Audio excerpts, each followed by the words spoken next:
우리에게 가장 큰 사명입니다. 오늘 교육위원회인데 영아부 손 들어보세요.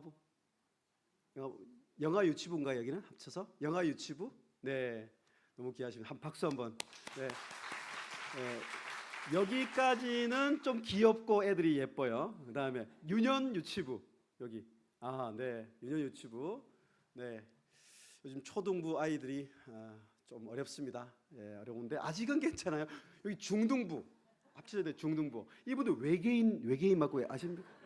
중등부 애들 외계인이라 그럽니다. 저도 이제 우리 아이들 중등부 키울 때 부모님도 거의 포기하듯이 어려운 아이들을 맡아 수고하시는 귀한 분들, 여러분 맛있는 거 많이 사주시고 또 목사님 또 짜장면 많이 사주시고, 그다음에 고등부, 중고 같이 있군요. 네, 그럼 여기 교육위원회 대학부까지입니까?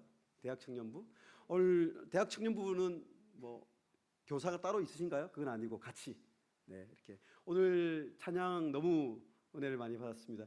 목사님 뒤에 이렇게 화면도 너무 멋진 것 같아요. 미국 교회가 이렇게 하고 있는데, 와, 성화람들이 굉장히 앞서가는 교회예요. 왜냐하면 이 화면이나 이런 게 보통 이렇게 참 준비된 게 아닌 것 같고, 오늘 저는 다음 세대 그리고 우리가 교사로서 어떻게 우리가 이 다음 세대 사명을 감당할 것인지 말씀을 통해서 함께 나누고자 합니다. 저는 지금 한국에서 온 지 이제 한 11년, 12년 된 것 같아요.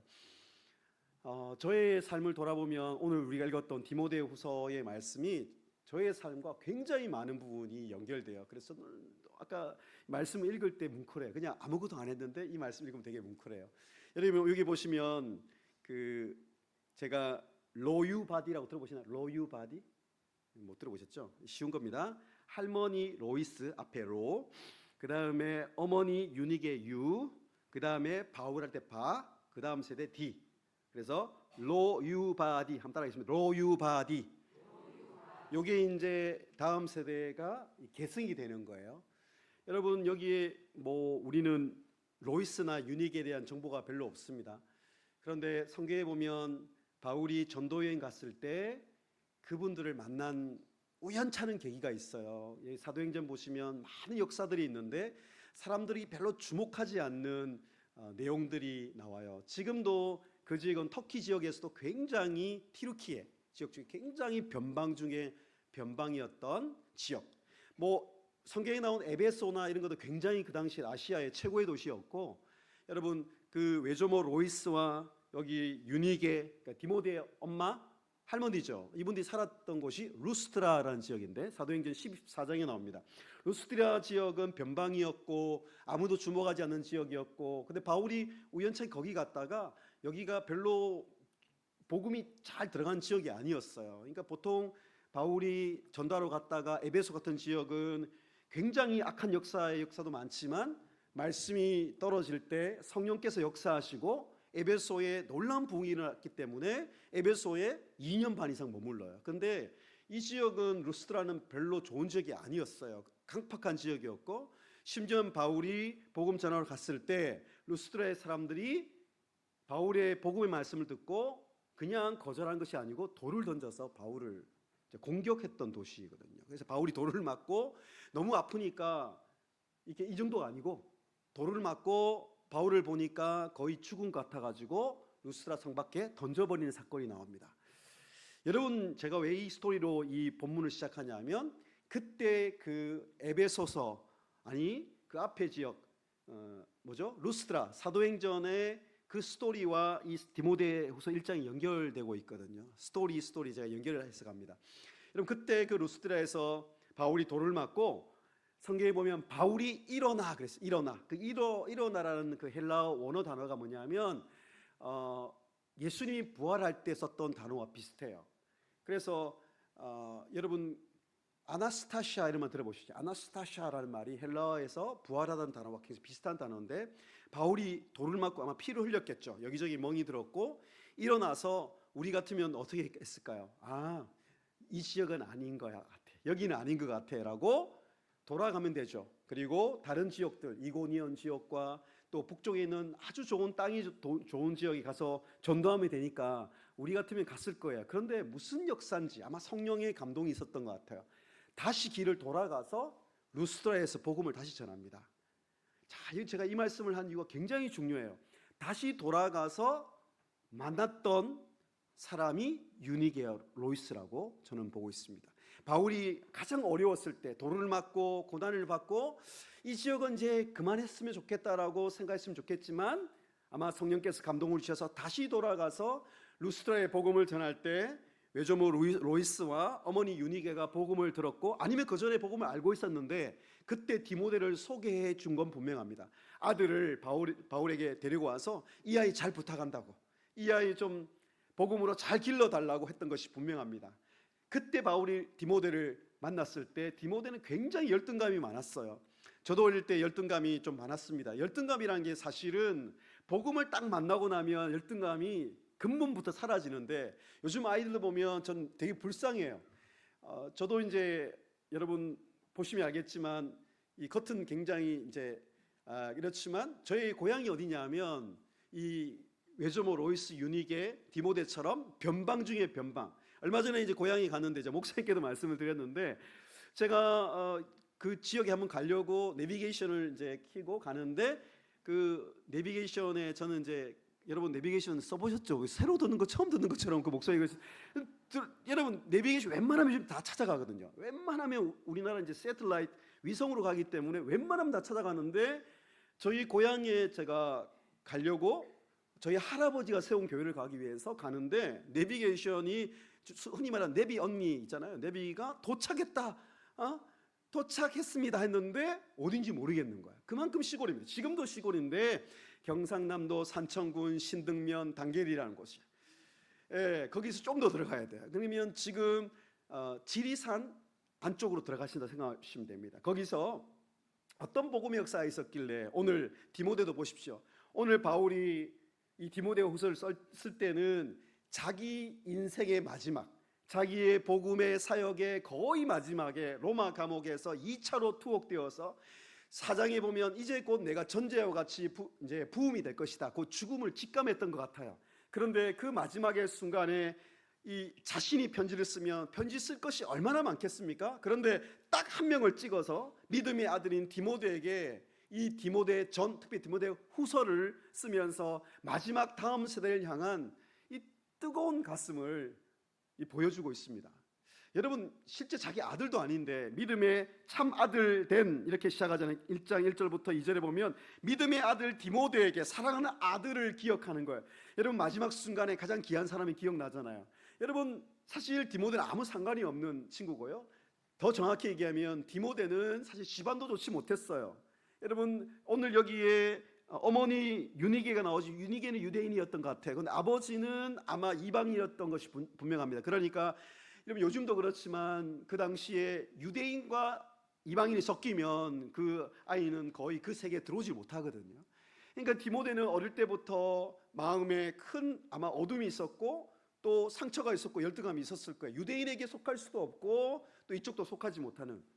요즘 말하면 한국에도 그런 친구들 있잖아요. 여기 지역에 있는지 모르겠습니다. 제가 여러 교회를 부족하면 다니다 보니까 어떤 지역에 가니까 동남아시아에서 온 그런 다문화 가정이 굉장히 많이 있는 그 지역의 교회를 가보면 주일학교에 이제 색깔이 좀 다른 친구들이 곳곳에 있더라고요. 다 한국말도 잘하는 친구들.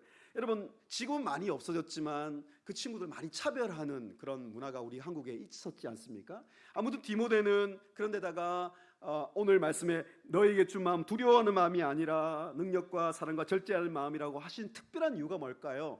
여러분, 디모데는 아마 굉장히 소심하고 두려움이 많은 그런 속성, 이 천성을 가진 친구라고 알려져 있고, 여러분 어쩌면 바울이 택하기에는 약점이 되게 많은 친구였던 것이 분명합니다. 지역적으로도 그렇고 집안적으로도 그렇고 아버지 소개 안 되잖아요, 그죠? 여기에 할머니와 어머니만 소개하잖아요. 아버지는 소개도 될 수 없을 만큼 아버지는 어떤 존재인지 알 수가 없었고, 어떤 학자들은 이방인이었는데 아마 일찍 죽었을 거다.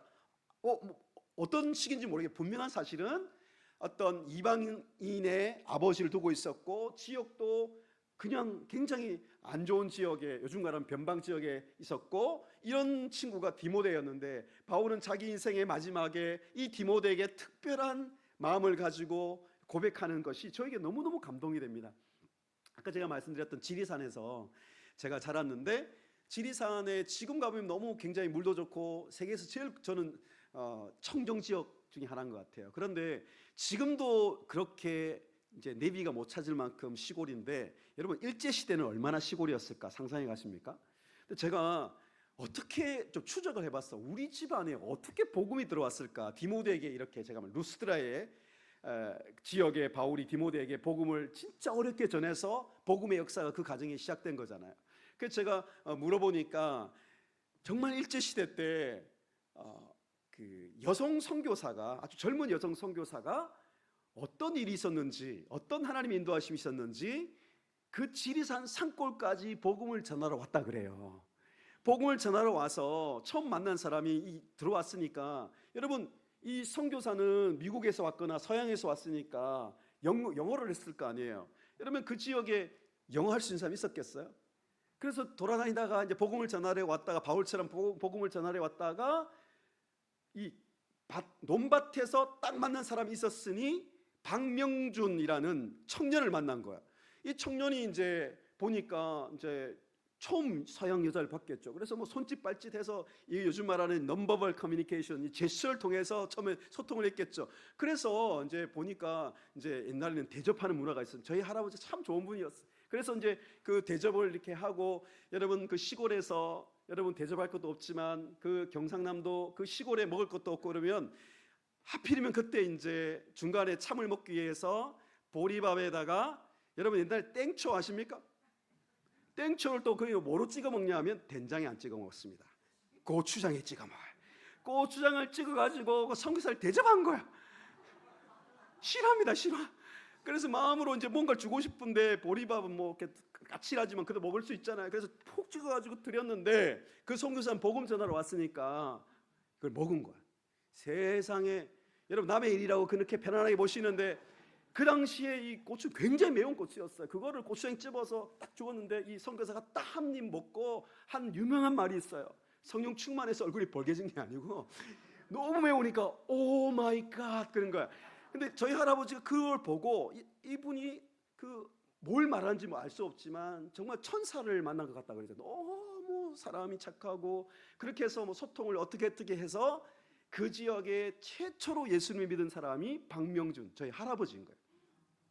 저희 할아버지는 정말 여러분 놀라운 하나님 복음의 역사 아니에요. 지금도 그 시골에 그 선교사가 와서 복음을 전했는데 저희 할아버지가 얼마나 하나님을 극적으로 만났냐면, 그 당시 성경도 제대로 없었잖아요. 쪽복음 있을 때 그 쪽복음, 이렇게 누가전서, 마가전서, 그 성경을 읽고 너무 감동이 돼가지고 가슴에 불이 붙은 거죠. 그래서 그 교회, 그 지역에 교회가 없으니까 교회를 개척했어요. 소위 말해 단계 교회라 그러는데 지금도 있습니다. 그 지역의 최초의 교회, 말만 교회지 천막이에요. 천막을 세우고 그 지역의 최초의 교회를 세워서, 저희 할머니는 강씨였는데 할머니도 복음을 믿고 아들을 여러 명 낳았는데 그 아들 중에 또 말씀을 전수하는 거예요. 뭐래? 로유바디. 그래서 이 아들들에게 딴 거는 할 거 없고 복음을 전했는데 그 중에 4명이 목사님이 됐어요. 4명이, 저희 아버님 이 그 형제들 중에 4명이 목사님이 되었고, 그 4명의 목사님이 또 청구하신 분도 있지만 또 아들 중에 제가 그 3대째죠. 3대째에 6명의 목사가 있었으니, 여러분 그 선교사님은 아마 이거 알았을까요? 그 지역에 들어와서 정말 고추 먹고 그 험한 일도 겪었지만 복음을 그냥 심었을 뿐인데, 하나님 나라의 씨앗을 뿌렸을 뿐인데 그 청년 한 명에게 복음 전한 거예요. 근데 그 청년 한 명의 그 심령 안에 떨어진 하나님 나라의 복음의 씨앗이 열매를 맺어서 그 자녀들에게 전수가 되어서 이 4명의 목회자가 되고, 그 당시에 목회자 되기 굉장히 어려웠을 거 아니에요. 그죠, 목사님? 일제시대 6.25 때 이렇게 어려운 시절에 목회자가 그 집안에서 생겨나고, 저희 또 삼촌은 굉장한 부흥사셨어요. 전국을 다니는 말씀 전하는 부흥사셨고, 그 밑에 다음 세대 가운데 6명인데 그 중에 저는 특별히 중학교 때, 저는 모태신앙이지만 중학교 때 여기 디모데가 바울을 통해서 복음을 전수받은 것처럼 저는 너무너무 감사한 게, 오늘 이 다음 세대에 제가 주일학교 부흥회를 하러 여러 교회를 다니는데 할 때마다 생각나는 선생님이 있어요. 그 선생님이 중학교 때 저를 맡고 제가 지금 이렇게 복음으로 변화되어서 이렇게 신학교에서 신학대학에서 교수까지 하는 목사가 되었지만, 중학교 때는 제가 그래서 중학생 어렵다고 얘기하죠. 전 중학교 때 굉장히 어려운 학생이었어요. 반항기도 너무 많았고, 또 저는 아버지가 제가 12살 때 사고로 돌아가셨기 때문에 11살 때죠. 이제 삐뚤어진 거예요, 쉽게 말하면. 그래서 하나님 살아있지 않다 철학책 읽고 그 다음에 예수님 안 믿는다라고 생각하는 시기였어요. 그러니까 저는, 제가 나중에 한 이야기인데, 제 모교회가 부산에 있는데 제가 갔더니 많이 우시는 분들이 있어요. 그리고 이런 고백을 합니다. 하나님은 진짜 살아계시네, 이런 고백을 합니다. 이게 칭찬 같지만 잘 들어보시면 이게 역설적인 겁니다. 저를 보니까 하나님이 진짜 살아계신 걸 목도할 수 있다는 거예요. 왜냐하면 제가 중학교 때 도저히 이 친구는 안 되겠다고 생각해서, 이 교사들이 연말 되면 회의를 하지 않습니까? 회의하면서 그런 얘기를 했다 그래요. 나는 못 맡겠다. 나도 좀 부담스럽다. 뭐 이런 이야기가 오고 가면서 서로 안 맡으려고 이제 하다가 어떤 분이, 어떤 여성께서, 집사님께서 내가 맡아보겠다. 그래서 교사가 되신 분이 있는데, 제가 중학교 때 정말 교회 가기 싫지만 저희 어머니를 봐서 교회를 가드린 거예요. 착한 아들이긴 해요. 갔는데 늘 교회에 오면 저를 이렇게 안아주셨지. 그리고 기도해 주셨어요. 그 기도가 아직도 전 기억이 나요. 싫지 않은 거야. 기도해 주는 거 싫은 사람 아무도 없어. 기도해 주면서 우리 박연신 군, 지금은 이렇게 부족하지만 하나님께서 이 아이 가운데 세계적으로 쓰임받는 하나님 종되게. 그때 그런 기도하셨어요. 믿음이 얼마나 좋으신지. 잘 들어오세요. 이거 지금 못 알아들으셨어요? 세계적으로 쓰임받는 하나님의 종이 되게 해달라고 기도하셨어요. 그래서 제가 그랬어요. 선생님, 세계적이고 뭐고, 저는 저희 학교에 지금, 그 당시에는 공납금이라고 있었는데 학교에 나는 학비죠. 학비도 내지 못해요. 근데 무슨 그런 기도를 하세요라고 제가 선생님에게 핀잔을 줬지만, 여러분, 제가 뭐 세계적인 종은 전혀 아니지만 정말 저는 미국, 중국, 한국 정말 여러 나라를 다니면서 복음 전하는 하나님의 사람이 되어 있잖아요. 여러분, 교사 한 명이 많은 사람을 변화시키면 좋지만 오늘 바울은 디모데 한 명이에요. 정말 인생의 마지막에 한 명. 그래서 바울이 정말 아시아의 모든 사람이 나를 버린 일을 기억해달라고. 바울도 버림을 많이 당했어요. 바울도 많은 사람들에게 복음을 전했지만 마지막 순간에 기억나는 딱 한 사람이 디모데, 디도, 이런 믿음의 아들인 거예요. 여러분, 정말 그런 믿음의 아들이 있으십니까? 믿음의 딸들이 있으십니까? 오늘 말씀해 보면은 제가 파워포인트를 가져왔는데요. 혹시 띄워주시면 좋겠습니다. 우리가 다음 세대에게 어떤 복음의 불을 전수해야 되는지 우리는요 딱 한 가지만 하시면 돼요. 바울은 지금 특별히 1장 오늘 6절이 전체 오늘 구조에서 중심에 있는데요. 거기 보시면, 그러므로 내가 나의 안수함으로 내 속에 있는 하나님의 은사를 다시 뭐 한다고요? 불일 듯하게 한다. 이 단어를 영어로 번역하면 revive the fire 이렇게 됐습니다. 불을 다시 지핀다, 혹은 불이 다시 꺼져가는데 불이 다시 나게 한다, 이런 뜻입니다. 제가 그래서 이 이미지를 가져왔어요. 여러분, 우리 다음 세대 아이들이 지금 어린아이도 있고 초등부 학생도 있고 중학생도 있고 고등학생도 있는데, 그 아이들의 영혼 안에 불이 다시, 복음의 불, 성령의 불이 붙도록 하는 것이 바울은 우리 교사로서 사명이라고 이야기하고 있습니다. 어떻게 하면 우리 다음 세대 아이들 영혼 안에 이 불을 붙일 수 있을까요? 복음의 불만 붙으면, 성령의 불만 붙으면 그 다음 아이들이 알아서 말씀 공부하고 알아서 기도하고 알아서 하나님의 사람이 되는 줄 믿습니다. 이 불을 붙이는 이 작업과 사역이 가장 중요한 사역이기 때문에 사단은 이 사역을 하지 못하기에 가장 역사를 많이 하고 있는 거예요. 자, 넘겨보십시오. 아까 말씀드린 대로 이제 바울이 마지막에, 여러분 로마 감옥은 저거보다 더 아주 처참했을 거예요. 여러분, 우리 같으면 바울이 아까 말씀드린 대로 비전을 가지고 로마에 가야 하리라 그래서 배를 타고 어렵게 로마에 도착했을 때 자기에게 돌아온 결과는 사도행전 28장에 보면 감옥에 갇히는 거였어요. 여러분, 감옥에 갇혀서도 복음의 불이 타오르니까, 여러분, 바울도 사실 알고 보면 스스로 불을 붙이는 사람 아무도 없어요. 누가 붙였어요? 아나니아라는 사람, 그죠? 그리고 바울이 아무도 받아주지 않을 때 받아준 이 사도행전에 보시면 제자들이 이 사울이 정말 예수님을 또 교회를 핍박하는 사람에서 하나님의 사람으로 바뀔 때 이 바울이 하나님의 복음의 불, 성령의 불을 받았기 때문에 전 세계에 복음을 전하게 된 거잖아요. 여러분, 그래서 저 감옥에서 풀려나면 우리가 생각했을 때가, 제가 루스라도 얘기했습니다만, 참 보면 하나님의 사람의 특징이 있어요. 감옥에 풀려났으니까 이제 할 만큼 했고 다시 편한 지역으로 가면 되잖아요. 다시 서머나로, 요즘은 스페인에 복음 전하러 갔다가 다시 로마로 복음 전하러 가다가 잡혀서 갇힌 곳이 다시 로마였어요.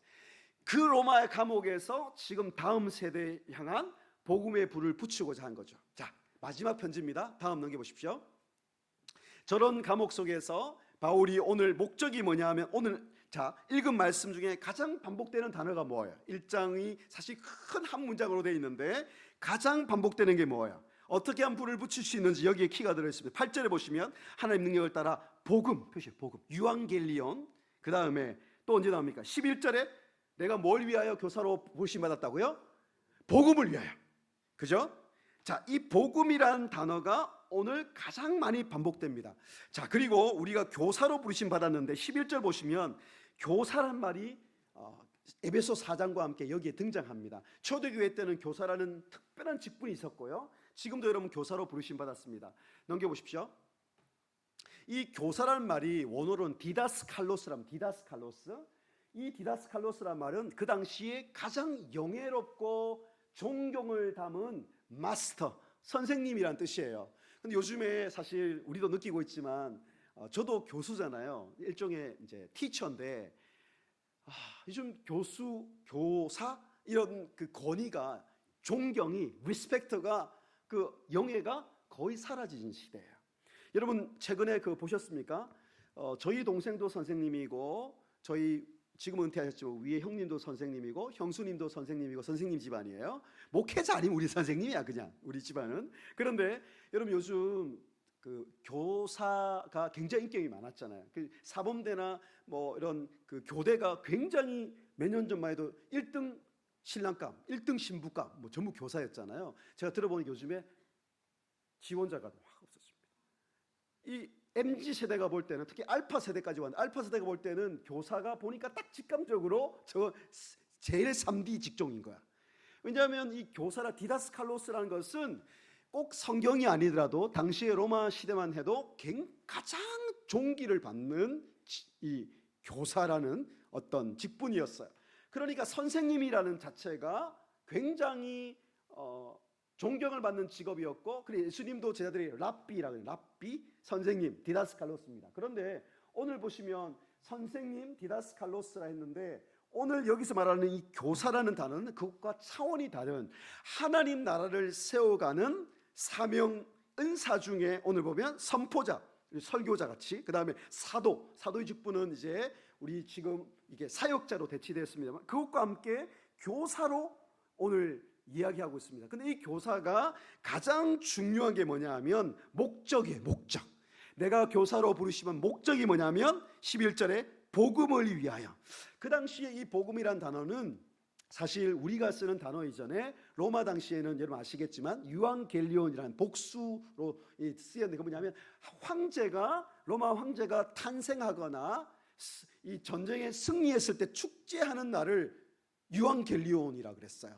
그런데 그것을 마가나 성경에서 그것을 단수로 가져와서 그 복음, 유일한 바로 그 좋은 소식, 그게 이제 마태, 마가복음에 나오는 유앙겔리온, 복음이거든요. 우리가 다음 세대 가운데 이 복음의 불을 전수하기 위해서는 첫째, 우리가 복음의 불을 더 경험해야 됩니다. 아멘. 내가 불이 없는데 무슨 다음 세대 불을 전수합니까? 예, 넘겨보십시오.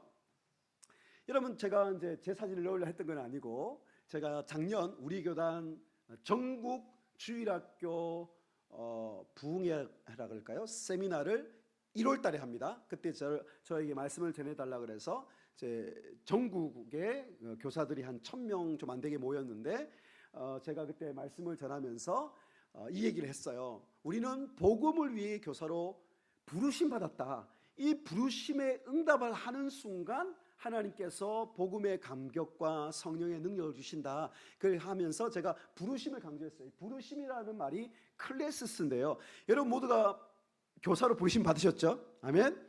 우리는 성도로 부르심을 받았고요. 부르심은 이걸 2차적 부르심이라 그러는데 교사로 또 부르심을 받아요.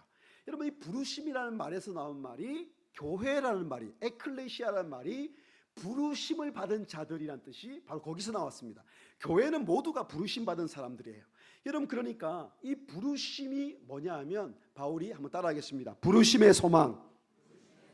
소망이 어디서 나온다고요? 부르심에서 나오는 거야.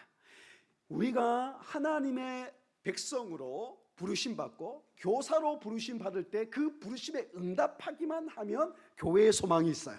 세상의 소망이 있어요. 다음 세대의 소망이 있어요. 그래서 이 세우다, 우리를 오늘 말씀해 보면 몇 절입니까? 아까 교사로 세우심을 입었다. 이 단어가 되게 중요한데요. 하나님이 여러분을 교회의 기초로 세우시다 이런 뜻이에요. 다음 세대 사역에 여러분을 교사를 다음 세대의 기초석으로 하나님이 세우신 거예요. 이건 놀라운 일이에요. 자 넘겨오십시오. 네. 가끔씩 울리기도 합니다. 괜찮습니다. 자, 첫 번째 그래서 빨간색 보이십니까? 읽어보겠습니다. 시작. 영적 자녀들을 복음과 함께 고난을 받는 제자로 세우라.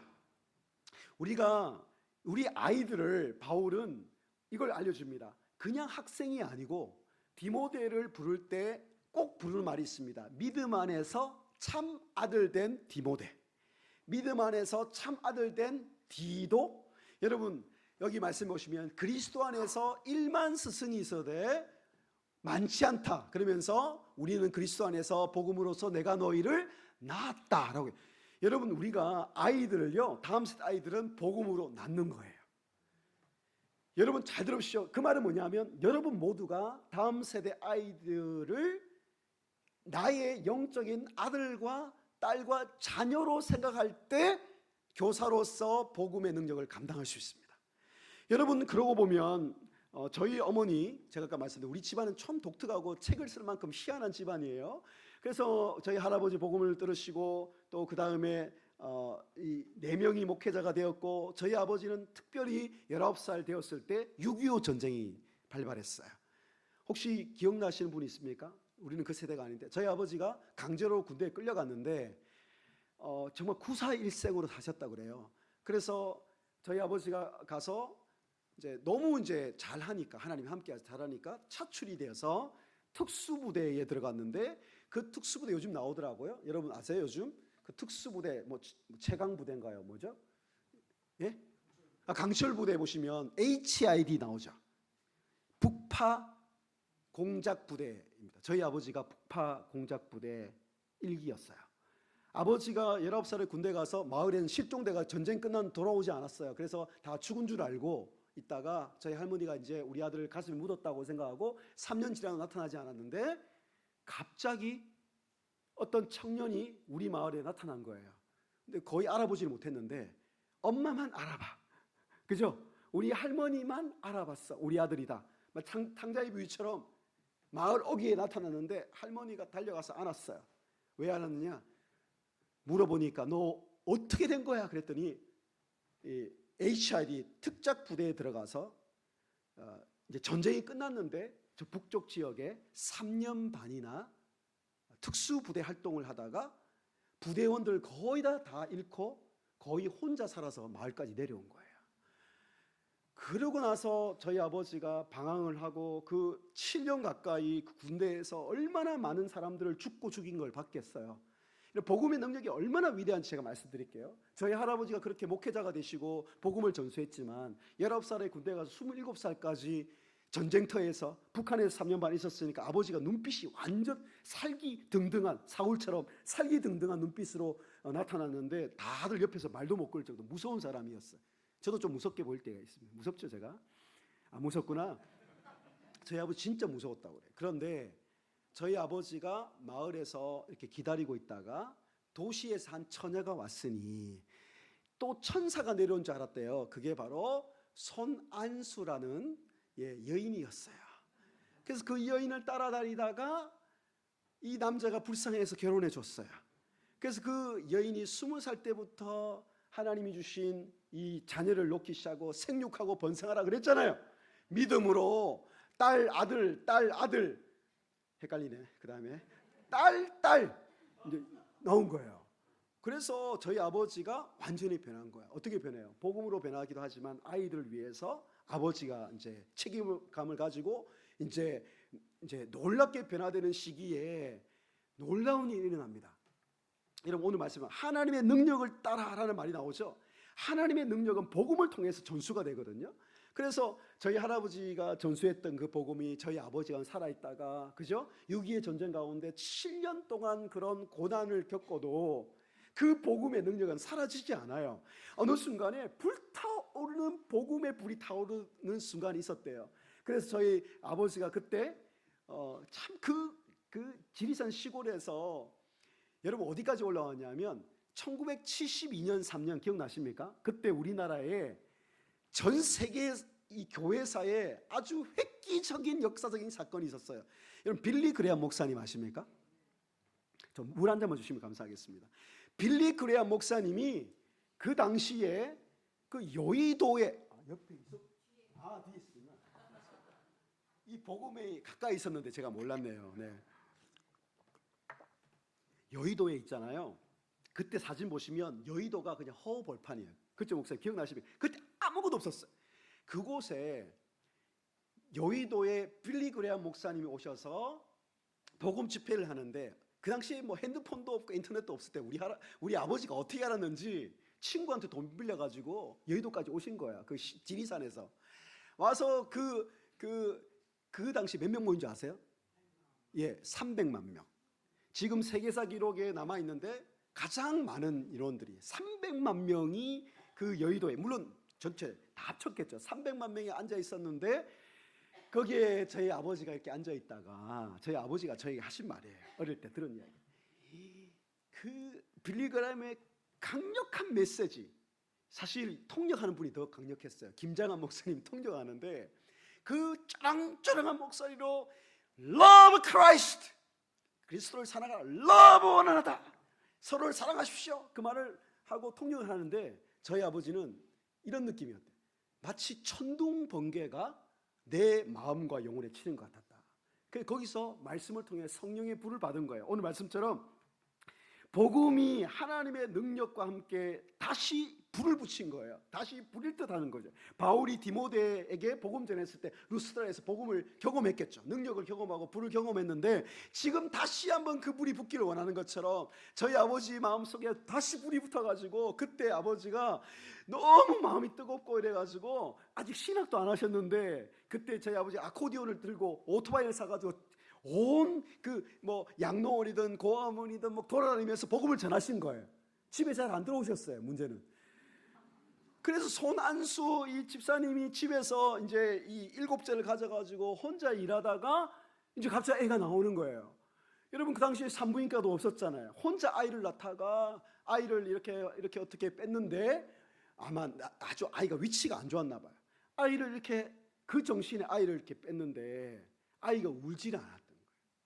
그 남편은 복음 전하러 가고 어디 간지 모르고 그러니까 성령 충만을 받아도 가정을 잘 돌보면서 해야지 이게 가정에 이게 없는 거예요. 그래서 지금은 권사님 되셨죠. 그분이 아이를 뺀 다음에 아이가 울질 않으니까 인공호흡도 해보고 심장도 눌러보고 그 정신이에요.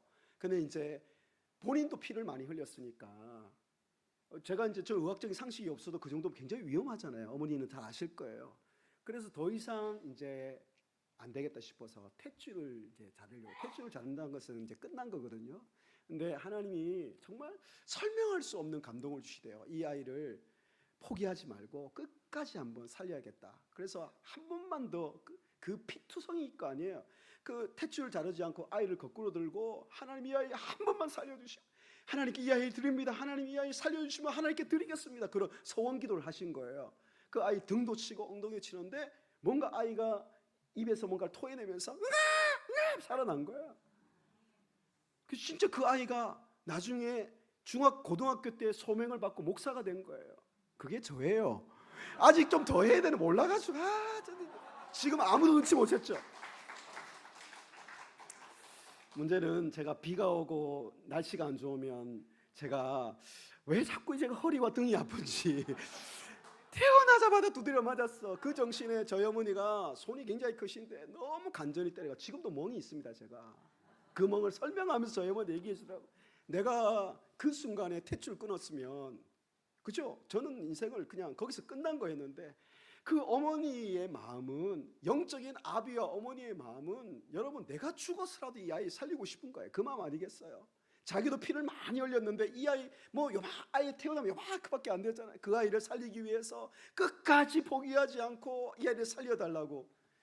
그래서 한 번도 저희 어머니는 네 목사 되어라, 신학해라 이런 말 하신 적이 없어요. 그냥 매일, 지금 권사님이신데 매일 5시간에서 7시간 기도하십니다. 제가 놀라워서 저는 아무리 기도해도 3시간 이상 기도하기 힘들는데 어떻게 기도하는지 제가 옆에서 봤어요. 그랬더니 세계를 위해 기도합니다. 뭐 트럼프 위해서도 기도하시더라고요.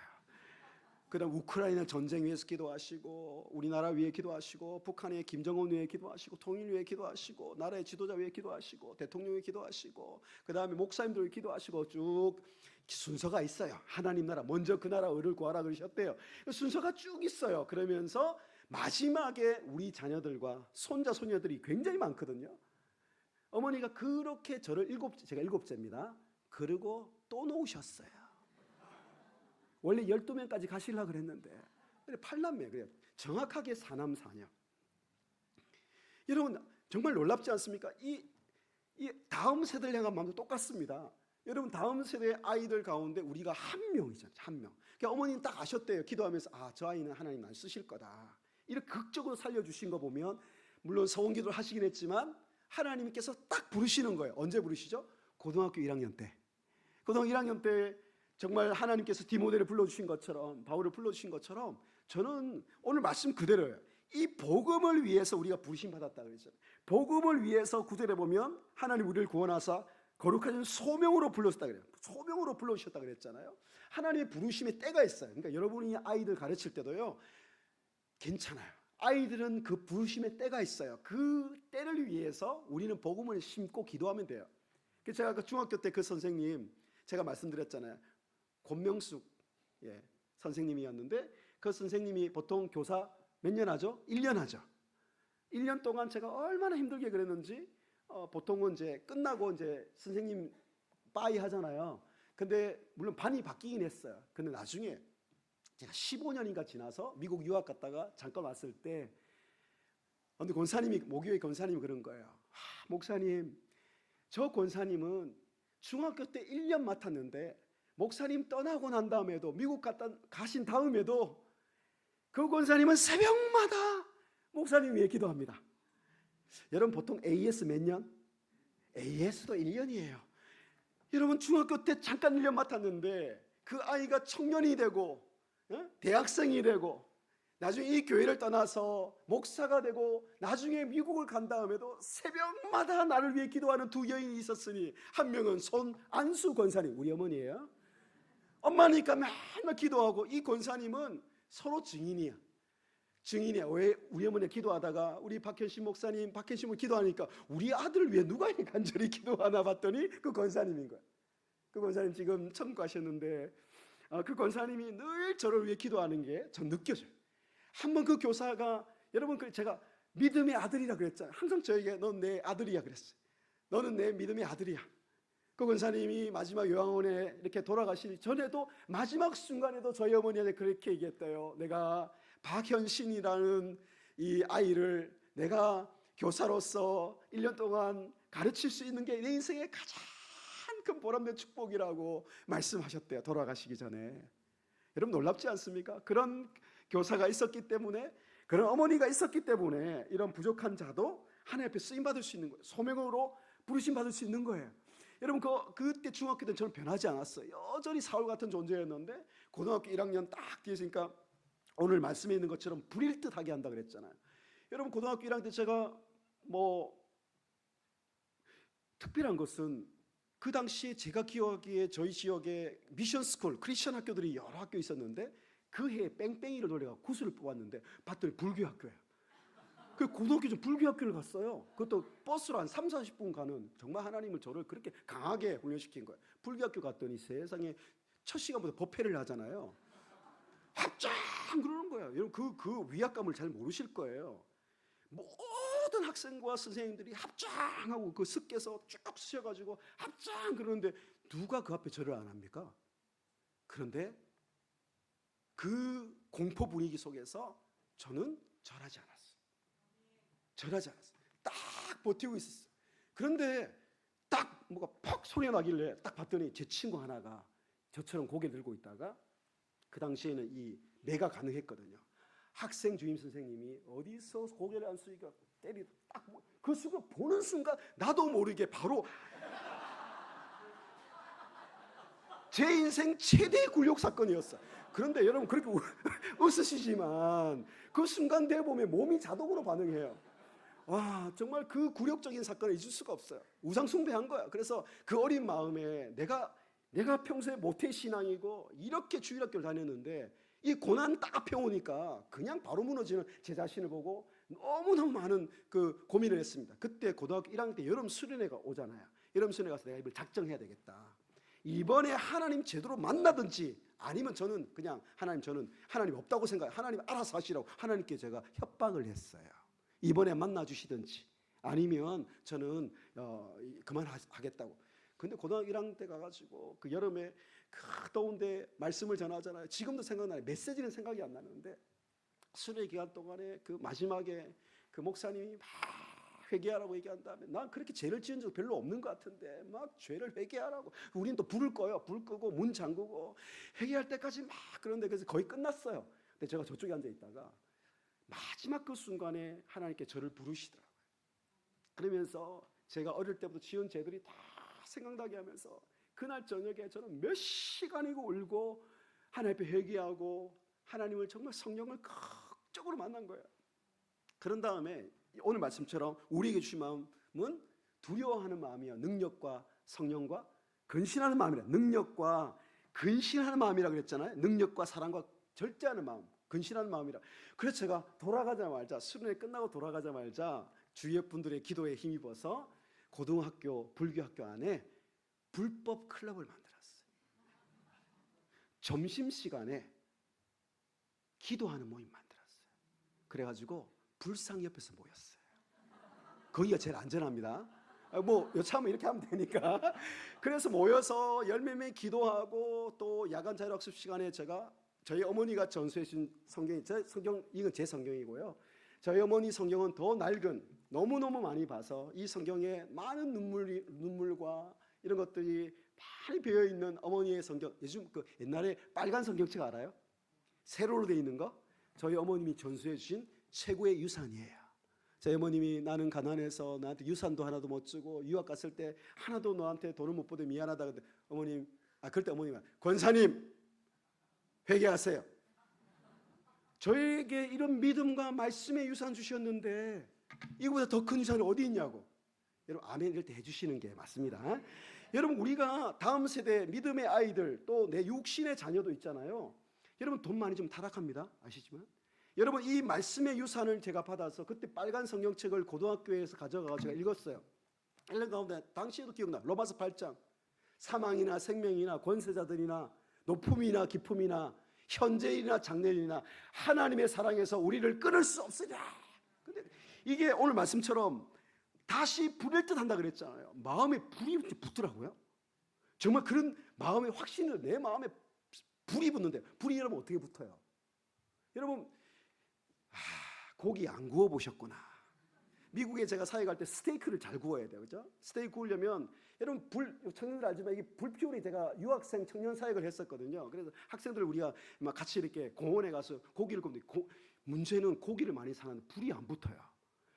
이 장작을 가져왔는데 아무리 불을 붙여도 불이 안 붙는 거예요. 그런데 옆에 우리 부장지사님, 목사님 고기 안 구워 보셨구나. 그러더니 거기에 기름이 있더라고요. 예, 기름을 짜놓고 그러고 난 다음에 불을 딱 붙이니까 불도 잘 붙고요. 쫙 붙어가지고 몇 시간 동안 장작만 공급하면 불이 붙잖아요. 똑같아요. 그 장작은 말씀입니다. 말씀이 우리 다음 세대 가운데 계속 쌓여야 되고, 그런데 불이 잘 안 붙어요. 그 나무 안에, 장작 나무 안에 위에다가 기름을 얹어야 돼요.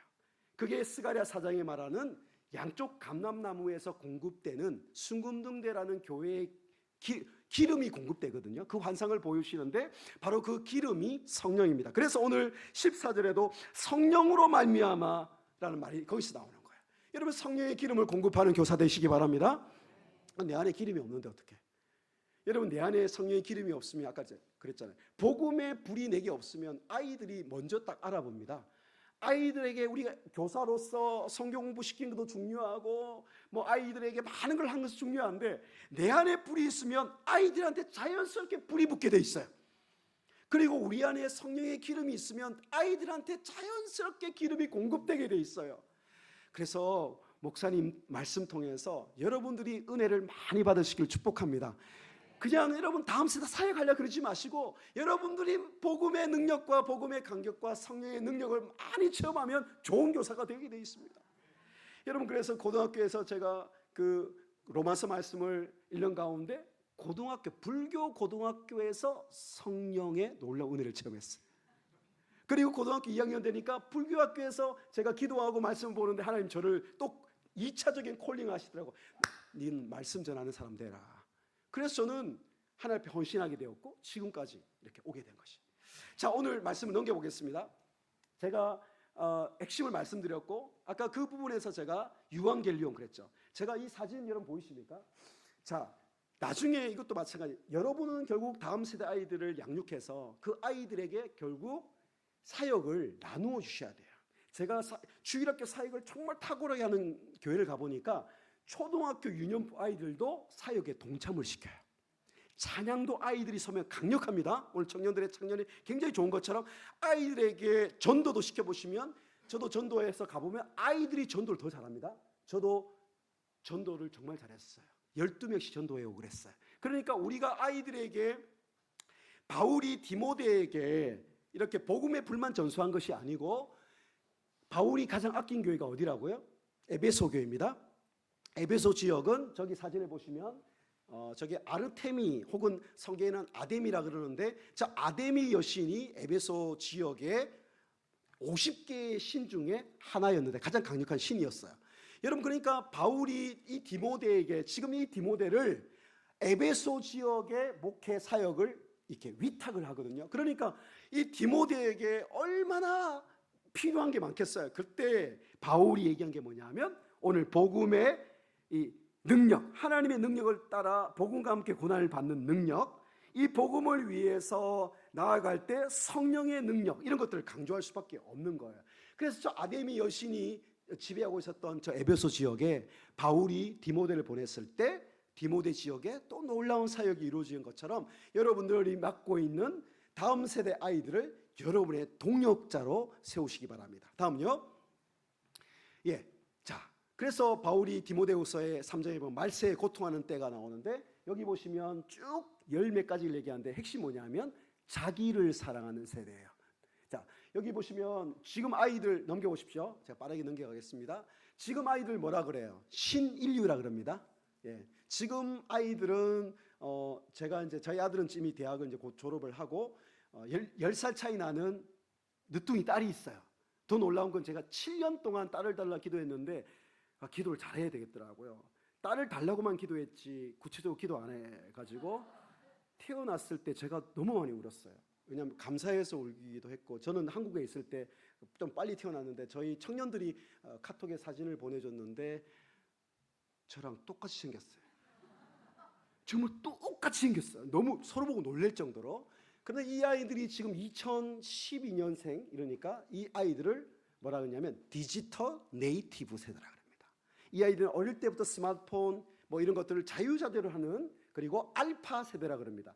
여러분 잘 들으십시오. 이 세대 아이들은 특별한 세대 아이들입니다. 이 아이들은 정말 하나님의 부흥의 때에 준비될 특별한 세대라고 저는 믿습니다. 이 아이들이 아주 특별한 세대예요. 넘겨보십시오. 지금 전국의 주일학교가 40% 이상이 주일학교가 없어지고 있고요. 제가 이제 서울 지역이나 이 경기도권에도 많은 교회들이 아예 주일학교가 없어요. 근데 제가 수원 아름다운 교회 보니까 굉장히 특별한 교회 같아요. 여러분, 이 다음 세대 사역 가운데 제가 꼭 중요한 말씀드립니다. 이 시대적인 건데요. 산업혁명이 오는 시대에는 아이들과 주일학교가 주로 많이 쇠락하게 되어 있습니다. 역사적으로 보면 1차 산업혁명 때도 그랬고요. 그래서 산업이 바뀌니까 많은 직업이 변하고 그 다음에 아이들이 방치되고 가정이 붕괴되는 그런 현상들이 일어납니다. 2차 산업 때도 그랬고 3차 산업 때도. 그런데 요즘 뭐라 그럽니까? 4차 산업혁명 시대라고 그러잖아요. 잘 들어보십시오.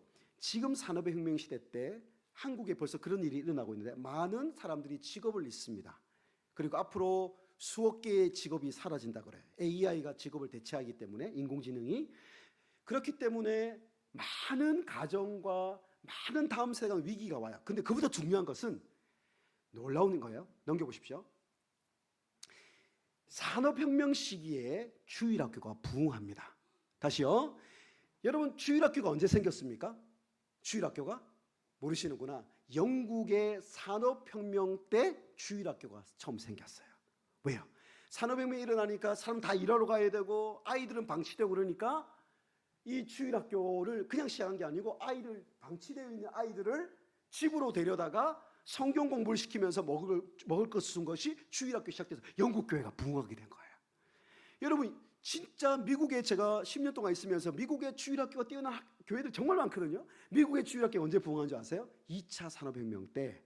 미국이 산업혁명 되면서 또 비슷한 일이 일어나는 거예요. 아이들이 방치되고 부모님들이 경제적으로 어렵고 맞벌이 부부하고 아버지는 직업을 잃고 이런 가운데 로버트 레익스라는 이런 분들이 아이들 그냥 막 여러분 정말 추수하듯이 또 정말 그물에 예수님이 사람 낚는 어부라 그랬잖아요. 그물에 뭐 그냥 고기를 올리듯이 아이들을 엄청나게 추수하는 시대가 와요.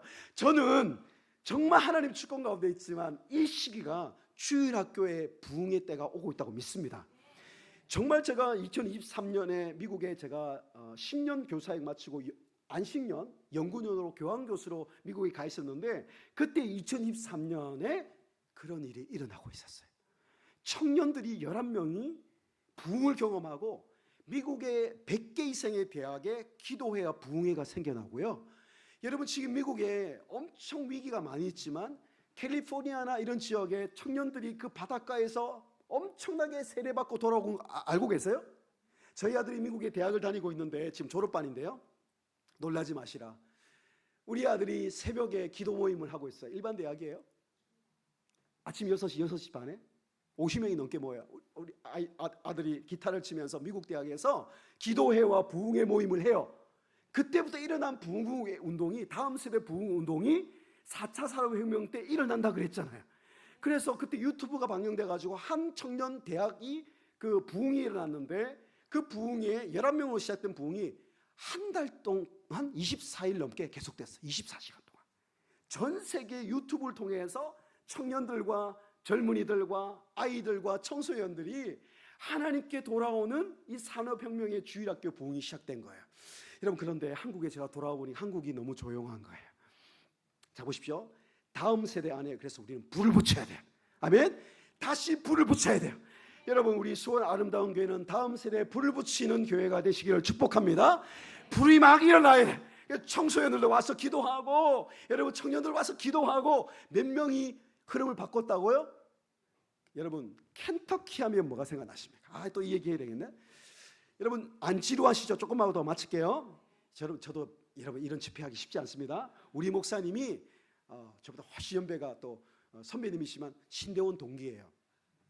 자, 특별한 시간이 왔는데 여러분, 켄터키 하면 뭐가 생각나요? 그렇죠, 프라이드 치킨. 치킨 먹고 싶네. 제가 켄터키에서 사역도 하고 거기서 제가 공부를 한 5년 했어요. 켄터키 진짜 가면 1호점이 거기 있습니다. 맛은 똑같아요. 한국 치킨이 더 맛있어요. 근데 켄터키를 프라이드 치킨으로만 기억하면 우리는 정말 회개해야 돼요. 왜냐하면 미국을 바꾼 게요, 켄터키입니다. 지금도 켄터키 하면 시골 중에 시골이거든요. 맞습니다. 그런데 1800년입니다. 이 미국이 가장 어려운 시기에, 산업혁명이 막 이제 몰려오는 시기에, 여러분 켄터키 제가 살던 건 도시였고 차를 타고 한 2시간 반 정도 내려가면 로건 카운티라는 지역이 나옵니다. 진짜 시골이, 지금도 마차 돌아다니고 엄청 시골이에요. 뭐 스컹크 나오고 이래요. 엄청 시골이야. 그런데 그 시골이 지금도 시골인데 그 당시 시골에 50명이 안 되는 성도들이 모여서 이 땅에 부흥의 불을 다시 붙이기 위해서 기도한 거예요. 매일 밤마다. 그러다가 그 레드강이라는 강이 좀 붉은색이야. 그 레드강에 모여서 기도하는 가운데 놀라운 성령의 불이 임한 거예요. 그래서 그 50명을 시작된 부흥이 수백 명으로 불어나고 수천 명이 미국 전역에서 모여서 부흥이 일어난 것이 텐트 리바이벌이라고, 켄터키에 텐트를 치고 부흥이 일어나서 그 부흥이 미국의 하버드, 예일, 프린스턴, 지금의 최고 명문대학 있죠. 그곳을 변화시키고 미국의 많은 하나님의 사람을 불러일으키고 다음 세대에 불러일으킨 게 바로 그 켄터키 부흥에 시작됐던 거예요. 여러분, 놀라운 것은 그 켄터키 부흥을 통해서 다음 세대가 일어나고 주일학교가 부흥되고, 그렇게 주일학교가 부흥되면 그 나라 가운데 다시 부흥이 일어나요.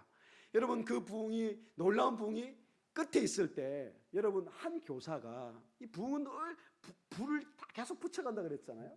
한 교사가 이렇게 시장을 지나가다가 구두를 닦는 그 10대 아이가 눈에 밟히는 거예요. 여러분도 그런 아이 한 명이 역사를 바꿀 수 있습니다. 그래서 그 아이를 위해 기도하고 또 복음을 전하는데 거부하는 거예요. 또 주일 예배 마치고 또 가서 전도를 하는데 뭐 삼촌인지 그 사람이 화를 내면서 막 장사하는데 방해하지 말라고. 그런데 왠지 오늘 꼭 복음을 전해야 되겠다 생각, 그 안쪽에 들어가서 한 그 10대 아이에게 복음을 전하면서 너는 하나님이 귀하게 쓰실 거야. 내가 한 번만 기도해 줘도 될까 그랬더니 빨리 기도하고 가세요. 기도를 하는 순간에 이분이, 그 교사가, 문명의 교사가 이렇게 느낀 거야. 성령의 불이 마치 전기에 충격된 것처럼 느껴졌다. 그래서 이 아이를 정말 하나님 귀하게 쓰실 거라고 직감했어요. 그래서 그 아이가 그 다음 주에 교회를 나오고 하나님을 만나고 복음의 불을 받아가지고 10대부터 하나님 앞에 전도하기 시작한 거야. 우리 아이들이 전도를 더 잘한다 그랬잖아요. 그 아이가 시카고와 미국의 그 절망의 도시들의 복음을 전하러 다니면서 수많은 젊은이를 깨웠어요.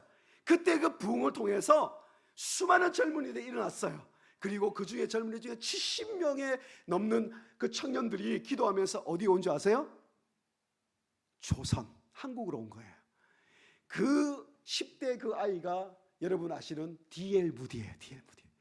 그 킴볼이라는 교사가 여러분 그 시장에서 구두 닦는, 어쩌면 소망 없이 살아가는, 돈이나 버는 그 한 명의 아이에게 복음의 불을 붙였을 때, 성령과 함께 복음과 함께 고난을 받는 그 소명을 받았을 때, 그 D.L. 무디를 통해서 수많은 사람이 돌아오고, 나중에 빌리 그레함도 결국 D.L. 무디의 그 복음의 불 끝에 이 빌리 그레함도 일어나는 것이고, 여러분 그 D.L. 무디의 부흥을 통해서 청년들이 일어나니까 청년들의 75명 정도가 한국 조선에 와봤더니, 일제시대 때 가장 희망이 없는 이 조선 땅에 왔을 때 여러분 그 기록을 읽어보면 기가 차는 거예요.